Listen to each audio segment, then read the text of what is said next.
कहा है कि जाओ अपने दीवारों पर लिख लो कि हमें शासक बनना है। शासक क्यों बनना है? क्योंकि सत्ता वो मास्टर चाबी है जो हर एक बंद दरवाजा को खोलता है। लोग बोल रहे हैं कि हमारे नेक्स्ट पीएम और लड़ ही नहीं रहे हैं। कैसे प्रधानमंत्री बनेंगे? राज्यसभा में जाएंगे नहीं तो चुनाव लड़ ही रहे हैं ना। बहन जी, कहाँ लड़ रही है? राज्यसभा में नहीं जाएंगी, लोकसभा में नहीं जाएंगे तो प्रधानमंत्री कैसे बनेंगे? वो बात पैदा हो गया मोदी जी के सरकार में, जिसको 1 जून एक टाइम का वो रोटी नहीं व्यवस्था कर सकता है और कहते हैं कि देश विकास कर रहा है, हम देश के पूरे वर्ल्ड के नेता हो गए हैं। एक गलत है। मोदी जी ने आर्थिक व्यवस्था को ध्वस्त कर दिया है और वो 5 किलो अनाज देके इस टेस्ट कर बीच बीच में कभी कभी समाजवादी और गोडसेवादी मिलके सरकार बनाए हैं, कभी कभी समाजवादी प्लस समाजवादी खांटी लूटवादी सरकार यहाँ पर। सबसे ज्यादा अगर जमीन पर कोई लड़ रहा है, बाकी लोग तो लड़ रहे हैं लोकप्रियता हासिल करने के लिए, पर हम लोग लड़ रहे हैं न्याय के लिए, हम लोग लड़ रहे हैं शासक बनने के लिए। और हम लोग जमीन पर सफाई कर्मचारी पहले हुआ करते थे, अब उसको मजदूरा बना दिया गया है। वो चाहते तो कर्मचारी को नौकरी दे देते, पर जितने जो गरीब लोग हैं, राज मिस्त्री के बेटा हो, ठेला चलाने वाला का बेटा हो, टेम्पू चलाने का बेटा हो, फोकचा बेचने वाला का बेटा हो, जूता सीने वाला का बेटा हो, जो बड़ी मेहनत से BA स्नातक की डिग्री लिया है, कोई नौकरी निकाला उन्होंने? नौकरी नहीं निकाला। यानी ग्रुप D की नौकरी नहीं निकली और निकली है विशेष डिग्री वाला का। तो विशेष डिग्री कब मिलता है? जब 2 लाख रुपया लगाएंगे, 4 लाख रुपया लगाएंगे, तो 4 लाख 5 लाख रुपया किनको पास? मैं मनोज रविदास उर्फ भारती जी, समतामूलक संग्राम दल के राष्ट्रीय अध्यक्ष, और आज जहानाबाद में एक छोटी सी कार्यक्रम समतामूलक संग्राम दल के साथियों को द्वारा रखी गई थी, जिसमें लोकतंत्र के जो 2 बड़े स्तंभ हैं, विधायपालिका और पत्रकारिता। बाकी न्यायपालिका और कार्यपालिका तो हैं ही, ये दोनों ही संस्थान हैं जो जनता के बीच में जाते हैं। तो इसीलिए आज समतामूलक संग्राम दल जहानाबाद में पत्रकारिता सम्मान समारोह आयोजित की गई थी और जितने भी बहुजन पत्रकार यहाँ आए हैं सभी को समतामूलक संग्राम दल और मैं मनोज रविदास हार्दिक अभिनंदन करता हूँ और क्रांतिकारी सलाम करता हूँ। सर, आपके ऊपर आरोप लगते रहा है कि बताइए, आप पार्टी इस प्रकार से सब कोई पार्टी बनाएगा तो कैसे लोगों का उद्धार होगा? खासकर दलितों का आपस में बढ़ जाएंगे। देखिए, जितने बिहार में दलित पार्टियां हैं वो लक्ष्य विहीन पार्टी है, उनके पास कोई लक्ष्य है ही नहीं। और बाबा साहब जिन्होंने बड़ा मेहनत से संविधान लिखा है, उन्होंने साफ कहा है कि जाओ अपने दीवारों पर लिख लो कि हमें शासक बनना है। शासक क्यों बनना है? क्योंकि सत्ता वो मास्टर चाबी है जो हर एक बंद दरवाजा को खोलता है। यानी राज्य में अगर शासक की कोई कुर्सी है तो वह है मुख्यमंत्री का कुर्सी। और जितने बिहार में दलित पार्टियां हैं वो मुख्यमंत्री यानी शासक बनने की लड़ाई लड़ ही नहीं रही है, चाहे लोजपा हो, चाहे हम पार्टी हो, चाहे और भी यहाँ जो दुकान खुले हुए हैं बाहरी दलित पार्टियां या अम्बेडकरवादी के पार्टी के नाम पे, वो यहाँ के शासक बनने की लड़ाई नहीं लड़ रही है। तो वैसे स्थिति में समतामूलक संग्राम दल को गठित किया गया। चूंकि दल की सरकार होती है तो दल बनाना जरूरी है, तो समतामूलक संग्राम दल इसलिए बनाई गई कि अब बिहार में जो 2025 के चुनाव होगी उसमें हम लोग अम्बेडकरवादी सरकार निश्चित रूप से बनाएंगे। इसलिए समतामूलक संग्राम दल को गठित किया गया। जैसा कि आज़ादी के बाद यहाँ मनुवादी सरकार रही, उसके बाद समाजवादी सरकार रही है, बीच बीच में कभी कभी समाजवादी और गोडसेवादी मिलके सरकार बनाए हैं, कभी कभी समाजवादी प्लस समाजवादी खांटी लूटवादी सरकार यहाँ बनी है। पर अब चूंकि इतनी सरकार बनने के बाद भी बिहार में जो जन समस्या है वो जस के तस है, जहाँ तक और बढ़ी है, तो उसका निराकरण एक ही विचारधारा करेगा, वो है अम्बेडकरवादी विचारधारा।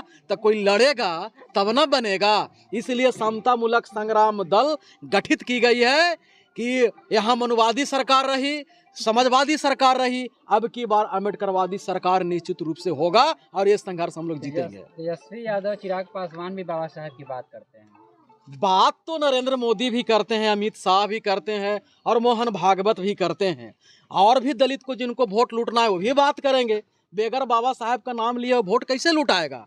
पर बाबा साहब के नीति सिद्धांत पर कितना चलते हैं, ये पत्रकार महोदय आप अपने दिल से बोलिए, क्या वो चलते हैं? नहीं चलते हैं। तो बाबा साहब का नाम सिर्फ दलितों को वोट लूटने के लिए करते हैं। अगर सरकार में रहें, छाती पीट रहे हैं कि हमें नौकरी दिया है, प्रमोशन में आरक्षण रुकी हुई थी, और यहाँ दलित के जो छात्रवृत्ति है वो भी रुकी हुई है, ये कहानी दिला दिए, ये दिलवाए, कभी चर्चा भी किए हैं? नहीं किए। उनका कहना है कि केंद्र दे ही नहीं रहे तो हम कहाँ से देंगे? नहीं, जो अभी सुप्रीम कोर्ट का जजमेंट आया है कि एम नागराजन का जो फैसला है वो सुरक्षित है, हम सुरक्षित रखते हैं। तो यानी जो राज्य सरकार है वो अपने नौकरियों में आरक्षण वो विधायक ले आन के कर सकता है विधानसभा में, तो काहे नहीं लाए ये? अब तो सुप्रीम कोर्ट ने क्लियर कर दिया ना भाई, वो क्लियर कर दिया है कि जो एम राजन का जो जजमेंट है केस में, वो जजमेंट को हम सुरक्षित रखते हैं। दलितों को लूटने का काम करिए। दलितों का लूटने का काम है, क्योंकि दलित के ही वोट से सरकार बनती है, सरकार गिरती है। और सबसे आसान वोट लूटना है अम्बेडकर जी के नाम पर। जैसे आम आदमी पार्टी ने पंजाब में एक फोटो लगा के सारा वोट लूट लिया, और बनने के बाद आरक्षण खत्म, छात्रवृत्ति खत्म, वही काम जो मनवादी कर रहा है। मनोज भारती का कहना है कि आजाद समाज पार्टी और बहुजन समाज पार्टी लक्ष्यहीन पार्टियां हैं, सिर्फ मनोज भारती का जो पार्टी है वही लक्ष्य के साथ आगे बढ़ रही है। नहीं, बिहार में हो सकता है वो यूपी में उनका पास लक्ष्य हो, पर बिहार में अगर आप देखेंगे संगठन बिहार में भी है तो है, तो उनका लक्ष्य क्या है? उनका लक्ष्य उनसे पूछिएगा, उनका लक्ष्य क्या है? उनकी है यहाँ लक्ष्य क्या है? देश में तीसरे नंबर की पार्टी है। कौन तीसरे नंबर की पार्टी? बहुजन समाज पार्टी तीसरी नंबर के पार्टी है, पर तीसरी नंबर की लड़ाई तो नहीं लड़ रही है। एक है नरेंद्र मोदी प्रधानमंत्री कैंडिडेट, दूसरा है कांग्रेस के राहुल गांधी, तीसरा कोई है क्या? मायावती है। कैसे मान लें कि वो कैंडिडेट है? कैसे मान लें कि वो कैंडिडेट है? मनो वो अपने से, या बहुजन समाज पार्टी के राष्ट्रीय कमेटी ने फैसला लिया है? नहीं लिया है। क्या बहन जी ने कभी स्टेटमेंट दिया है? नहीं दिया है। तो उनके समर्थक लोग बोल रहे हैं कि हमारे नेक्स्ट पीएम और लड़ ही नहीं रहे हैं। कैसे प्रधानमंत्री बनेंगे? राज्यसभा में जाएंगे नहीं तो चुनाव लड़ ही रहे हैं ना। बहन जी कहाँ लड़ रही हैं? राज्यसभा में नहीं जाएंगी, लोकसभा में नहीं जाएंगे, तो प्रधानमंत्री कैसे बनेंगे वो?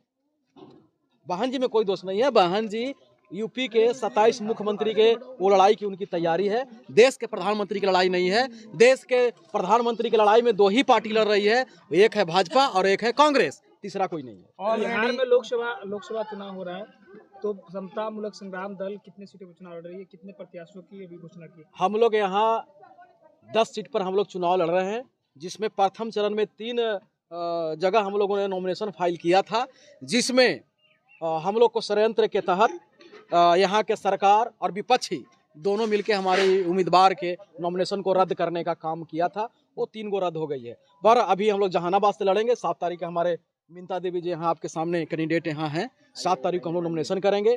पटना पाटलिपुत्रा से हम लोग हैं, आरा से हैं, सासाराम से हैं, आपका काराकाट से हैं, बक्सर से भी हैं। हम लोग अब चुनाव लड़ने वाले हैं और निश्चित हम लोग चुनाव लड़ेंगे।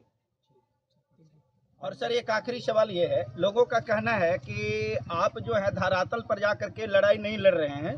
कहते हैं कि जहाँ पर दलितों का शोषण जुल्म अत्याचार हो रहा है उस जगह तक आप नहीं पहुँच रहे हैं।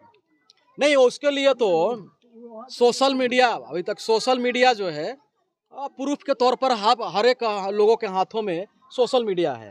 आप हमारा जो फेसबुक अकाउंट है उसको खोल के देख सकते हैं कि हम लोग वहाँ जा रहे हैं कि नहीं जा रहे हैं। बिहार में सबसे ज़्यादा अगर ज़मीन पर कोई लड़ रहा है, बाकी लोग तो लड़ रहे हैं लोकप्रियता हासिल करने के लिए, पर हम लोग लड़ रहे हैं न्याय के लिए, हम लोग लड़ रहे हैं शासक बनने के लिए, और हम लोग ज़मीन पर हैं। जितनी लड़ाई अगर यहाँ सफल लड़ाई लड़ी गई है अभी 2 सालों के अंदर में, तो समता मूलक संग्राम दल है, उसको रिकॉर्ड आप देख सकते हैं। तेजस्वी यादव 17 महीने में 5 लाख लोगों को रोजगार दिए, तो वो रोजगार दिए हैं, तो इसमें भेद है।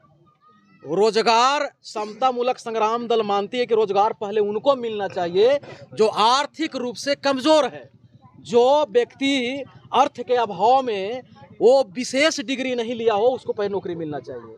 पर इन लोगों ने अमीरों को नौकरी दिए है। जैसे तेजस्वी यादव किसको दिए हैं?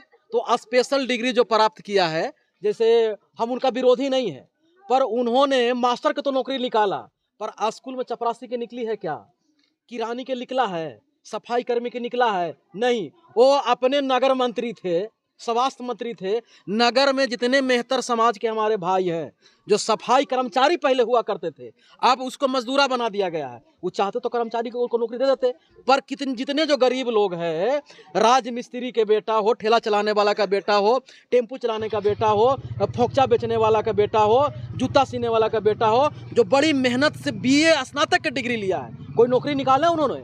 नौकरी नहीं निकाला। यानी ग्रुप D की नौकरी नहीं निकली और निकली है विशेष डिग्री वाला का। तो विशेष डिग्री कब मिलता है? जब 2 लाख रुपया लगाएंगे, 4 लाख रुपया लगाएंगे। तो 4 लाख 5 लाख रुपया किनको पास है?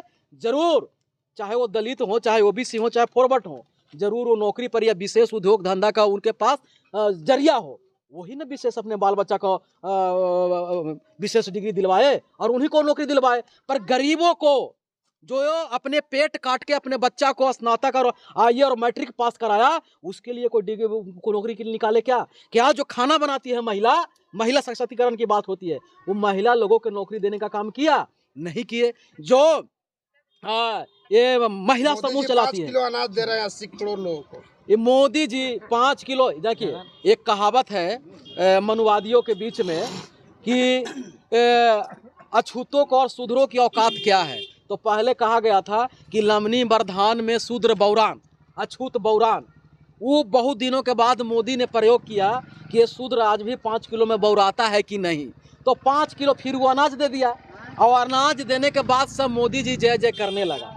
तो वो मनुवादी लोग एकदम अस्तव्यस्त हो गया है कि आज भी ये शूद्र सुधरे हैं, अछूत अछूते हैं। बाबा साहब के दिया हुआ अधिकार से इन लोग के दर्शन नहीं हुआ है। हमारे लोगों को 5 किलो दे के वो टेस्ट किया है, ठीक है ना। हम लोग निकल के अपने लोगों को बता रहे हैं कि अब तुम शूद्र नहीं हो, तुम यहाँ के शासक बहुजन हो, 85 हो। 5 किलो अनाज नहीं चाहिए, हमको सरकार चाहिए, ताकि हम 5 किलो भीख नहीं मांगेंगे। हम मांगने वाला नहीं, अब देने वाला समाज बनेंगे। वो कब बनेंगे? जब यहाँ के शासक बनेंगे तब। मोदी जी ने एक तरफ कहते हैं कि आर्थिक विकास हो रही है, और एक तरफ कहते हैं कि 5 किलो अनाज दे रहे हैं। तो 5 किलो किनको अनाज देते हैं? वो जो गरीबी रेखा से नीचे हैं, जिनका भोजन नहीं जुट पा रहा हो, उन्हीं को दे रहे हैं। तो 80 करोड़ तो यहाँ ऐसे जमात पैदा हो गया मोदी जी के सरकार में, जिसको एक टाइम का वो रोटी नहीं व्यवस्था कर सकता है, और कहते हैं कि देश विकास कर रहा है, हम देश के पूरे वर्ल्ड के नेता हो गए हैं। एक गलत है। मोदी जी ने आर्थिक व्यवस्था को ध्वस्त कर दिया है, और वो 5 किलो अनाज देके टेस्ट कर दिया। मनोज रविदास उर्फ भारती जी, समता मूलक संग्राम दल का राष्ट्रीय अध्यक्ष।